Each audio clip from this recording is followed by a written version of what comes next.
మునుం పెట్టి కొడుతున్న ఈ ముసురు వాడల్లా తిప్పలు పడుతున్నారు మస్తు మంది. పొలాలు మునిగి షేర్లు మునిగి పంట అంతా నాశనం అయిపోయింది. ఇగో ఇంకో దిక్కు చెరువుల కట్టలు దిగి పుట్లకు పుట్ల చేపలు సడక్ల మీదకే వస్తున్నాయి. ముందే చేపలు కనబడితే ఊకోరాయే, ఇక కాళ్ళ దగ్గరకు వచ్చి కళ్ళ తిరుగుతున్న చేపల్ని ఇడిచిపెడతారా? ఈ తీర్ల వలలు పట్టుకొని సాంచల నిండా చేపలు నింపుకొని పోతుర్రు.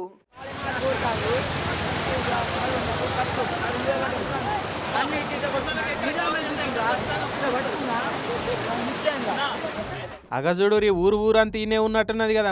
ముసుగుదాన్ని వన్నోళ్ళని కూడా అరే చేపల షికారి పోదాం పరా అని పట్టుకొచ్చినట్టున్నారు పో.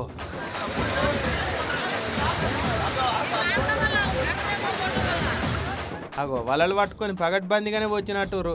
ఏవి ఏపాటి దొరికినాయి అన్నలు చూపెట్టురు ఒకసారి.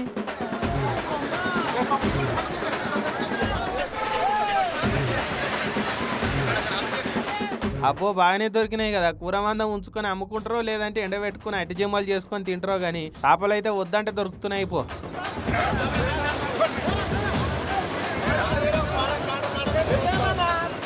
మెల్లగా ఆయనతో నవ్వులు పోయి నువ్వులు కాగల. వరద బాగా వారుతున్నది, చేపలు పడదామని పోయి మిమ్మల్ని నలుగురు మోసుకపోయేటట్టు అయితే చేసుకోకూరి. 100 రూపాయలు పెడితే కిలో చేపలు వస్తాయి కానీ 100 కోట్లు పెట్టినా 100 ఏం లాయిస్ రాదు. ఒడుకుండే ఒడుపుగా పట్టుకోరు కానీ లోతుకు పోయి గీతలు అయితే తుడిపేసుకోకూరే అన్నలు.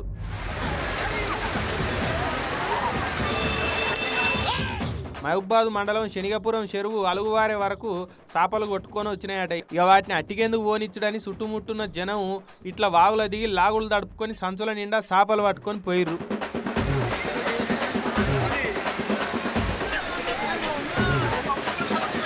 అక్కడి కథ అట్లుంటే మహబూబ్ నగర్ జిల్లా జడ్చర్ల చూడురి.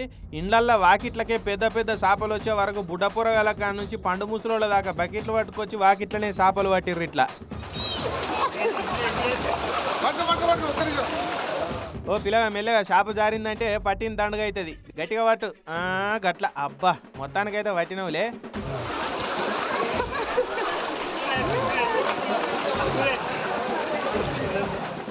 ఈడ చూడు ఒక్కొక్కరు ఎట్లా సంచుల నిండా పట్టుకొని పోతురు. ఏవే అన్న ఎప్పటి దొరికినాయి? అబ్బో బడతలు గట్టిగానే పడైపోయిగా. ఎవరు తగ్గుతలేరు కదా, దొరికిన వాళ్ళకి దొరికినంత అన్నట్టు ఇదే మోక అనుకొని ఇక చేపలు పట్టేందుకు ఎగవాడరు పో అంతా.